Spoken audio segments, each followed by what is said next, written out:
Nesse nosso terceiro programa especial sobre o Sentinela da Liberdade, a gente vai abordar as décadas de 80 e 90, como é que elas foram para o Capitão América. Fique com a gente depois da vinheta.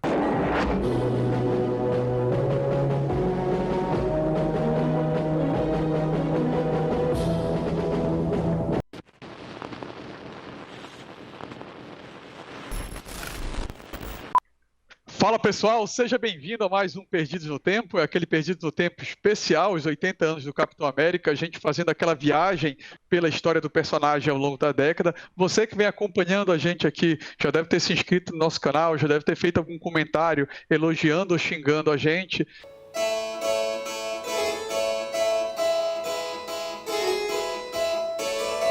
Dê seu like também, que é importante, e a gente vai abordar década de 80 e 90. O Capitão América fechou a década de 70 ainda na alta, né? Foram boas histórias, como vocês viram no programa passado, e a gente já começa a década de 80, digamos assim, com um grande encontro do personagem com o Justiceiro, algo que inclusive vai ser bem importante e marcante. Meu amigo Fábio, o que você pode dizer aí pra gente desse momento, desse encontro? É literalmente o início dos anos 80, né? Porque essa história saiu na Capitão América 241, que foi publicada em janeiro de 1980. Então, realmente, é o primeiro pé do Capitão América na década, né? E foi interessante porque era uma contraposição de ideais, né? Você tem ali o Justiceiro, aquele personagem ultraviolento e tal, com o Capitão América e tudo que ele representa, né?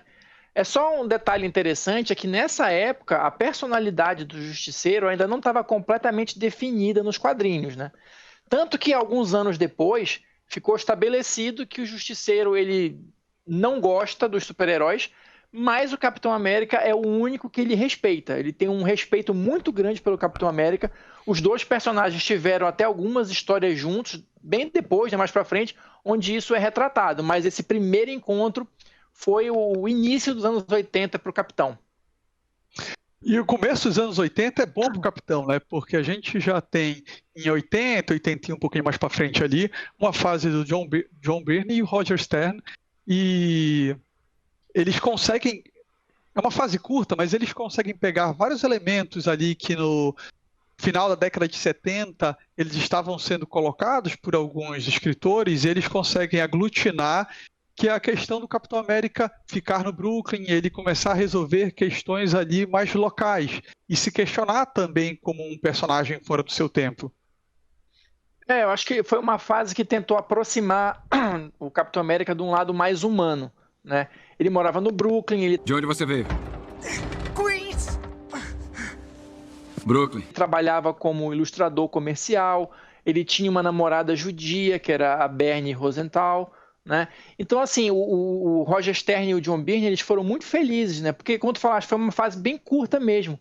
Foi da Capitão América 247 até a 255. Então, foram poucas edições, mas até hoje essa fase é bastante lembrada e comentada pelos fãs, né? Porque ela tem alguns momentos, assim, bem marcantes. Fora essa questão da contextualização e da caracterização do Capitão. Né? Eu particularmente gosto muito do John Byrne, cara, assim, a fase dele no Superman, eu gosto bastante. E aqui ele traz esse lado humano do personagem, né? Para quem não viu, pode procurar na internet, é muito bacana ver o Steve Rogers apresentando ali o cartão dele comercial como um ilustrador de revista, né? Super soldado, parei no tempo, o que eu vou fazer? Vou recomeçar a vida? Eu sou desenhista de quadrinhos aqui, tem um bando de vagabundo que faz isso, eu vou fazer isso também. Ai, caramba. Não, e essa fase também trouxe, daquela maneira dos quadrinhos, né? Mas também trouxe uma dose aí de crítica social ou política, né? Porque teve uma história também que é bastante lembrada pelos fãs da Capitão América 250, que o Steve Rogers foi candidato à presidência, ou melhor, o Capitão América, né, foi candidato à presidência dos Estados Unidos, né? Então, eles usaram ali aquela edição para tentar dar uma remexida assim, nas coisas, né? Eu discutir alguns assuntos ou apresentar alguns assuntos para os leitores. Então, foi uma fase, de fato, bem marcante. E já aproveitando também essa pegada mais política do Capitão, na sequência ele já aborda algumas outras questões também sociais, não só relacionadas diretamente à política, né? Ele já começa a abordar, por exemplo, a questão do homossexualismo, do preconceito. Sim, sim. A próxima fase do Capitão América começa na 267, com o J.M. DeMatteis como escritor e o Mike Zeck como desenhista. Foi uma fase ali que durou mais ou menos umas 30 e poucas edições, mas teve uma delas que a gente dá o destaque aqui, que é a 270, que traz justamente uma questão da homossexualidade de um amigo de infância do Capitão América, né? Então, olha só, a gente está aqui em 1982 e a gente já teve uma história que estava, né, discutindo essa questão, apresentando isso para os leitores, tentando dar um outro tipo de visão. Então, eu acho bastante interessante quando os quadrinhos conseguem fazer esse tipo de abordagem de uma maneira positiva e construtiva, né? Tentando ampliar um pouquinho os horizontes de quem está lendo, né? Mas não só isso, essa fase também teve o retorno de alguns grandes vilões, né? A gente teve o retorno do Barão Zemo. Capitão América, já faz muito tempo. Nesse período, a gente teve alguns grandes confrontos com o Caveira Vermelha, inclusive o final dessa fase é justamente a Capitão América 300. A gente tem um grande confronto entre o Capitão e o Caveira Vermelha, que supostamente deveria ser a última batalha entre eles, né? O Caveira Vermelha deveria morrer nessa história, mas claro que a gente está falando de quadrinhos, está falando de Marvel e nenhuma morte é assim eterna, né? Sim, sim. Um outro momento interessante ainda na década de 80, um momento dramático, não é bem na série do Capitão América, na revistinha dos Vingadores, inclusive para comemorar os 25 anos da Marvel, ela foi escrita pelo Roger Stern e pelo John Buscema, que é a fase sob cerco, em que o Barão Zemo, que tu citaste aí, Fábio, ele se une ali com os mestres do terror e ele consegue ter todo um plano, uma estratégia para separar os Vingadores e derrotando eles, e destrói a mansão dos Vingadores, que era a sede do grupo, e além da saga ser muito boa, o John Stern consegue um momento dramático, um momento de sensibilidade, que nessa destruição o Steve Rogers perdeu a única foto que ele tinha da mãe dele. Então é um momento marcante pro personagem. É uma sequência muito legal. Quer falar alguma coisa, Loreto? Não, só pra dizer que isso foi muito bacana pra gente e muito cruel pra ele, né, velho? Mas peraí, é o Loreto ou o Steve Rogers que tá falando? Hey man, I don't speak Portuguese. I'm sorry, but okay, let's go on. Mas, cara, e aí a gente ainda tem agora, finalzinho da década de 80, como o Fábio falou, tem aquela fase muito bacana do Mark Gruenwald, que assume em 85, né, e vai ficar em um bom tempo com o personagem, e isso vai ser bom também porque ele vai poder estabelecer muitas coisas que a gente tem como elementos marcantes no personagem. Acho que parecido como o Claremont ficou nos X-Men, né? Assim, muita coisa que o Claremont criou é canônico e serve hoje em dia de guia para os heróis. O Mark Gruenwald, que é o Mobius, a gente tem um vídeo sobre a TVA, ele inclusive o agente Mobius da TVA, da série do Loki, é inspirado pelo conhecimento que esse cara tem, ele estabelece. E nessa fase importante tem um arco muito legal com o Super Patriota, né, do Steve Rogers com o John Walker. Fala um pouquinho aí pra gente, Fábio, como é que chega nesse confronto? São quanto tempo? São 10 anos de cara na frente, isso, né? É um bom tempo. Vamos lá. Ele assumiu primeiro como editor, né, na edição 301. Sim.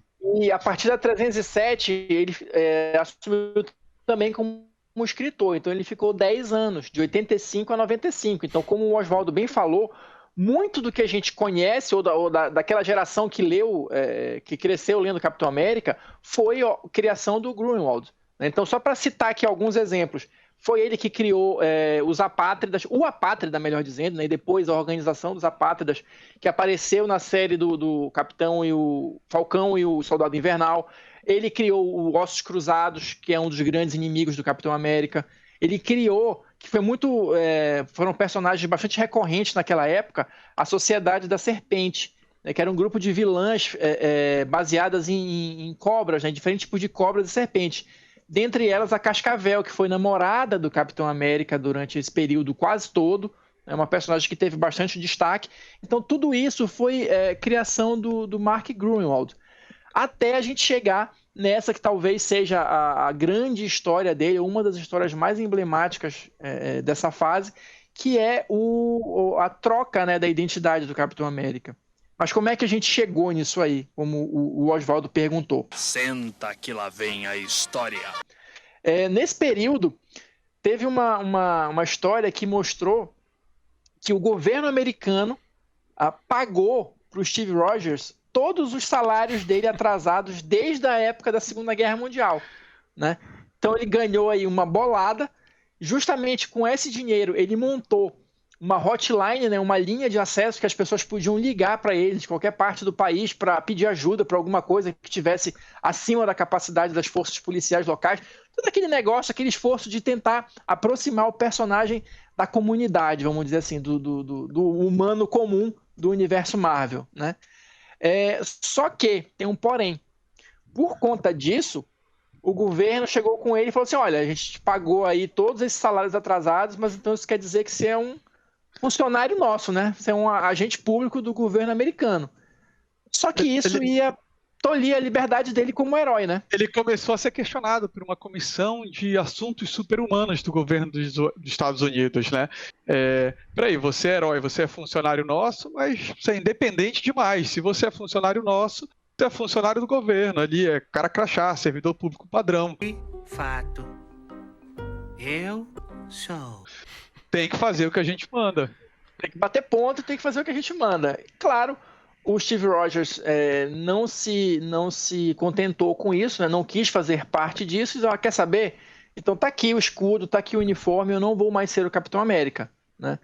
Isso começou na edição 332, já em 87.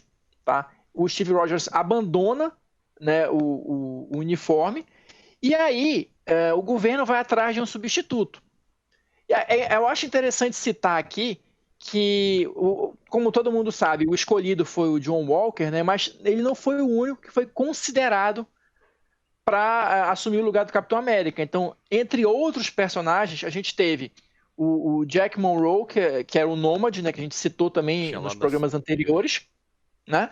A gente teve o Nick Fury, que foi considerado também, e o Falcão, né, que a gente acabou de ver na série, que assumiu essa identidade. Esse Nick Mas Fury o interessante é o Nick Fury antigo, né? O Nick Fury, sim, o Nick Fury o Nick Fury original da Marvel, original, né? Não é o Isso. Não é o Samuel Jackson. Não, o Nick Fury original. É o anterior, porque a galera pode confundir aí. Sim. E o interessante é que, em relação ao Falcão, um dos integrantes dessa comissão que o Oswaldo fala, pega uma foto dele e diz assim, olha, eu acho que a América ainda não está preparada para ter um Capitão América negro, que é uma discussão que a gente viu na série do Falcão e o Soldado Invernal. Sim. Né?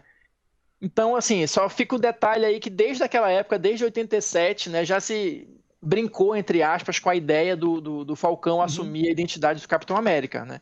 Mas, no final das contas, o escolhido foi o John Walker, que na época já tinha uma identidade de super-herói que era o Super Patriota. Então, ele abandonou a identidade de Super Patriota para ser o novo Capitão América, tendo direito, inclusive, a um novo Bucky, né? Que é o Lemar Hoskins, que também aparece na série. Né? Nos quadrinhos ele era um personagem chamado Estrela Negra e abandonou essa identidade para ser o Bucky parceiro do John Walker. Né? Tá. E aí ele fica utilizando o uniforme e escudo do Capitão América, assim, completamente, e o Capitão América, mais uma vez, aquele conflito, o herói, o Capitão América é muito mais do que um produto do governo americano, né? Então ele decide continuar sua atividade de herói, só que dessa vez ele tem um estilista melhor. Isso aqui é um modelito de mendigo, amor. Não pode se vestir assim. Anos 90, afinal, a gente já teve Cavaleiro das Trevas. Ele não vai pro azul e dourado do Nômade. Ele resolve, como tudo nos anos 90, um uniforme preto. Isso. Na edição 337, ele adota, né, um uniforme negro que, assim, é basicamente uma cópia do uniforme dele de Capitão América, né? Só que em vez de ser o azul, é o preto, né? E essa fase, ela vai durar até a edição 350. Então, as histórias elas vão meio que alternando, mostrando o Steve Rogers, né, nessa nova identidade dele de só capitão, né? Agindo, inclusive, em companhia de alguns outros heróis e tudo mais, e o John Walker e o Bucky como Capitão América, né? Só que aí a gente vai ver o declínio do John Walker, né? Ele vai ficando cada vez mais louco, cada vez mais descontrolado e tudo mais, até que o óbvio acontece, né? Na edição 350 a gente tem um confronto definitivo, né, entre o Steve Rogers e o John Walker, e eles acabam trocando de identidade, né? Mais uma vez, o Steve Rogers volta a ser o Capitão América, e um pouquinho depois, na edição 354, o John Walker pega o uniforme negro e passa a se chamar Agente Americano, né? Que também é uma coisa mais ou menos parecida com o que a gente viu na série. Né? Então, nessa fase, né, o John Walker ele começa como super patriota, vira Capitão América e termina como agente americano. Exatamente. E assim, acho que a gente fecha também um pouquinho dos anos 80, né? Pelo menos as histórias principais ou mais famosas. E o personagem começa, inclusive, na década de 90, ele começa bem, né? Começa em alta, assim. Começa com as aventuras do Capitão América, o Sentinela da Liberdade, que tem o Fabian Nicieza e o Kevin Maguire ali. E é uma edição comemorativa aos 50 anos do personagem, não é isso? E ela vai contar, são 4 edições, mas ela vai recontar a criação do super soro, do recrutamento. Isso, acho que foi a primeira grande revisão que fizeram na origem do Capitão América, né? Porque você tem aqueles elementos centrais ali que já estavam sendo repetidos, né, há décadas, mas você colocou alguns elementos a mais, como, por exemplo, o Capitão América não era a única possibilidade, o Steve Rogers, melhor dizendo, não era a única possibilidade para ser o Capitão América. Ele disputou essa vaga com outras 3 pessoas. Né? A gente tinha um outro atleta, o Steve Rogers é raquítico, né? Então ele disputou com um atleta branco, loiro, disputou com um atleta que era negro e disputou com um judeu também, que estava ali pelas capacidades intelectuais, por exemplo.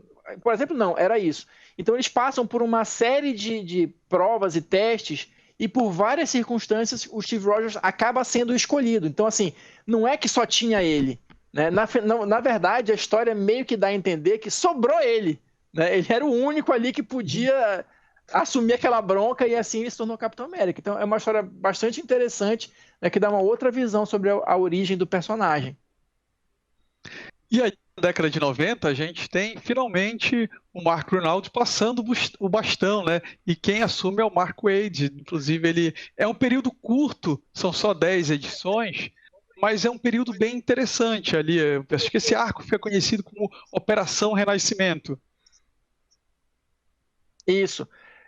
O Gruenwald, verdade seja dita, as histórias dele já estavam num declínio, assim, né? Já não estava mais tão bacana.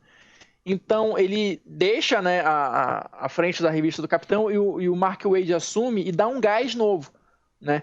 Traz histórias mais dinâmicas, o Mark Waid e o Ron Garney nos desenhos, traz de volta a Sharon Carter, né, que era uma personagem lá da década de 70, que tinha morrido, né, supostamente lá na década de 70. A gente tinha falado isso no programa anterior, né, e aí vocês devem ter percebido. Uhum. E aí, só que ela não morreu, na verdade, foi um grande plano, ela estava foi uma ação secreta, não foi? Oh. Coisas da Marvel. Queriam trazê-la de volta, trouxeram ela de volta, né? Ela passou a ser coadjuvante do Capitão novamente, e foi um período muito legal. Né? O Capitão estava realmente em ascensão novamente. Mas o que aconteceu em mês. Aconteceu o ápice dos anos 90 nos quadrinhos, em que o que importava era você ter músculos, era você desenhar várias bolinhas ali nos bíceps, nos peitorais e nos abdômenes. E aí todo mundo que não era mutante, né? Músculos não necessariamente nos locais corretos, né? Porque a maioria tinha grandes problemas assim, de anatomia para desenhar. Mas o que importava era ter músculo. Né? Até músculo que não existe os caras tinham, cara. Era um negócio inacreditável. E aí foi todo mundo surpreendido, que era uma fase muito promissora com o Mark Waid, que poderia realmente retomar, né, aquele declínio que estava começando, aquela saturação que estava tendo o Capitão, e de repente todo mundo é interrompido, todo personagem da Marvel que não era mutante teve que enfrentar o massacre, O Massacre foi um vilão dos X-Men ali que foi criado praticamente para essa história e como para ele ser derrotado, todo mundo que era mutante tinha que pular num buraco de luz, né, assim, num portal. Eis que surge a brilhante fase. Heróis renascem, né? E Enfim, o Capitão América ficou a cargo de quem? Sometimes patience is the key to victory. Sometimes it leads to very little, and it seems like it's not worth it. And you wonder why you waited so long for something so disappointing. How many more of these? No início das primeiras histórias foi o Jeff Loeb e o Rob Liefeld, né? Enfim, Com a versão, falando aqui de anatomia. Capitão América, né? Exatamente. Né? Procure, pessoal. Desculpa, Fábio, mas procurem, meus amigos que estão nos assistindo. Se você não conhece essa fase, mesmo que seja aquele momento vergonha, ou para ficar bem na modinha aqui, aquele momento Kringer, cara, procurem essa fase. Essa fase não, procurem essa capa do Capitão América, do Heróis Renascem. Tá rolando aqui a capa, tá por aqui. Tá aqui, ó. Aqui. Você vai ver o famoso capeitão. É isso que o Fábio falou ali, ó. Os problemas de anatomia. Mas assim, pra gente não dizer que não teve nada assim digno de nota, pelo menos nessa fase, foi uma fase curta também, durou 13 edições, né? A culpa do Rob Liefeld é só das primeiras 5 ou 6, se não me engano. Depois entrou uma outra dupla, né, que era o James Robinson e o Joe Bennett, que ficaram até o final, né? O que a gente tem para destacar dessa fase? Só para dar um contexto, era como se a cronologia dos personagens tivesse sido zerada, né? Eles estavam começando a vida deles toda de novo ali no Heróis Renascem, né? Então a gente tem um novo Buck, ou melhor dizendo, uma nova Buck, né? Que nessa versão era uma garota chamada Rebecca Barnes, né? E a gente teve também, já para o final da fase, a aparição de alguns heróis da Image, né? Na revista do Capitão ali. Então a gente tem o Wildcats, salvo engano, o Hellspawn lá, que era o vilão, os personagens também. Então, assim, curiosidades sobre aquela fase, mas de fato não tem muita coisa que se aproveite ali. Pelo menos foram só 13 edições.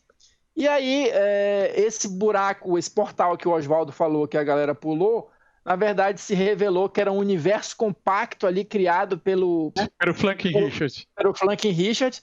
E aí, no final da fase, esse universo é desfeito e todo mundo volta para a cronologia normal, para o mundo real da Marvel, né? E aí o Capitão América e todos os outros retornam. A gente teve a fase, né, Heroes Return. Sim. E tudo volta aos eixos, porque aí o Mark Waid reassume a revista do Capitão, né, e dá continuidade ao bom trabalho que ele estava fazendo. Isso aí já em 98, né? E aí é mais ou menos o final da década de 90, né? Acho que no quesito quadrinhos a gente deu uma passada aqui pelo principal, né? Cara, mais os anos 90 não foram generosos com o Capitão. E o Capitão América teve aquela junção da Marvel com a DC. Aquilo ali é final da década de 90. Então o Capitão América ainda teve que lutar com o Batman. E naquela época, pessoal, eram os fãs que votavam. E o super soldado acabou levando o farelo pro humano mais treinado de todos os universos, cara. Palela, isso aí. Mais treinado e mais preparado de todos os tempos. Mentira, E ali, em poucos quadrinhos, a gente tem que... Em poucos quadros, né? Na verdade, o confronto... Eles tentaram fazer o mais amarrado possível, porque eu acho que essa é uma das maiores forçações que tem. Só perde para do Wolverine com o Lobo. Mas no final, o Batman, por decisão dos fãs, eles acabam ganhando. Isso também está na década de 90. Devo dizer que isso é impossível. Mas ainda tem uma ofensa final, né? Tem. Como se não fosse todo castigo é pouco pro nosso amigo Capitão, a década de 90 ela já começou ruim. Vocês devem ter acompanhado a gente aqui, que todo final de programa a Marvel parece que tentava, ela tinha uma sina ali, peraí rapidinho, vamos fazer alguma coisa com o Capitão América em outra tela, bora experimentar. E a década de 90 ela começa com um filme do Capitão América. Não, cara, assim, eu tive o desprazer de assistir esse filme do Capitão América, né? Porque, enfim, era o único filme de super-herói que a gente tinha na época e tal, então, claro que eu tinha que assistir. A gente tem o Matt Salinger como Capitão América, né? E assim, ele fisicamente ele até engana como Capitão América, né? Ele tá louro, do olho azul ou verde, não lembro, enfim, tem um porte lá e tal. Só que assim, a história do filme é ruim, né? Só para vocês terem uma ideia de alguns detalhes, assim, e o problema não são esses detalhes, o problema é a execução da coisa toda, né? O Rogers, ele era o Capitão América na Segunda Guerra Mundial mesmo e tal, só que ele ficou congelado, ele foi enfrentar uma coisa num avião lá e tal, e o avião se desgovernou e caiu no Alasca, e aí ele ficou congelado lá no Alasca até 1990, quando ele foi encontrado por uma equipe de exploradores. Aí descongelam ele e tal, não sei o quê. E aí ele vai, né, atrás do passado dele e tudo mais, e vai atrás da antiga namorada dele, que já tá casada e tem uma filha, que inclusive é igual a ela, porque é a mesma atriz que fazia, né, lá e cá e tal, enfim. E aí, nesse meio tempo, como esse alarde, né, da descoberta do Capitão América, né, vivo, traz de volta o antigo inimigo dele, Caveira Vermelha. Derretido. O ápice, né, da cultura nazista, mas ele não era alemão, ele era italiano. Auf Karlshorst gelangt. Mit dem Angriff Steiners wird das alles in Ordnung kommen. Mein Führer, Steiner konnte nicht genügend Kräfte für einen Angriff massieren. Der Angriff Steiner ist nicht erfolgt.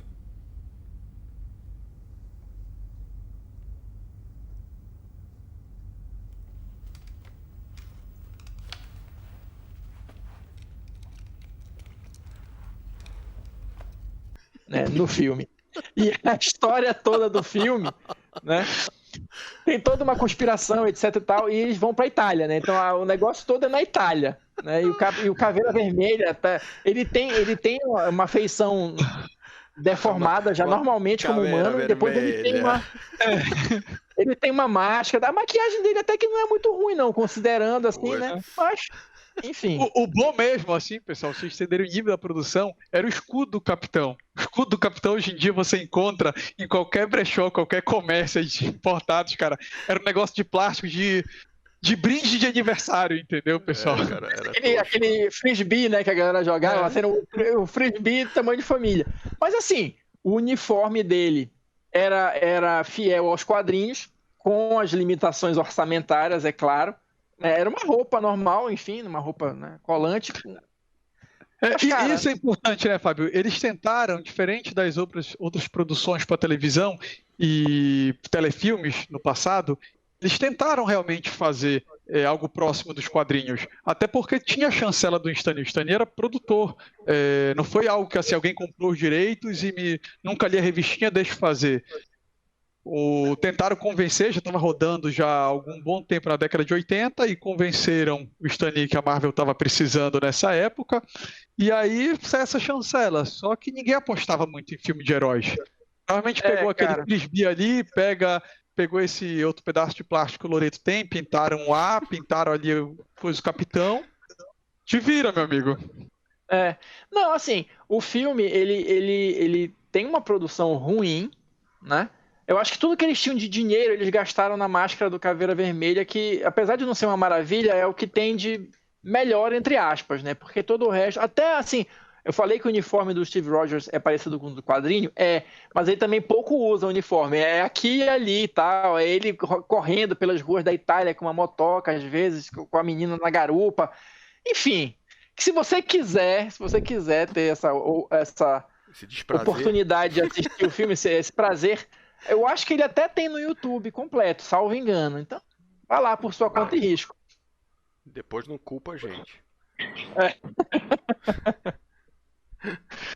Pessoal, a gente encerra esse programa por aqui. Aguardem a gente no próximo, que a gente vai abordar o futuro que começa a ser bem mais generoso com o Sentinela da Liberdade. Não vou errar desta vez.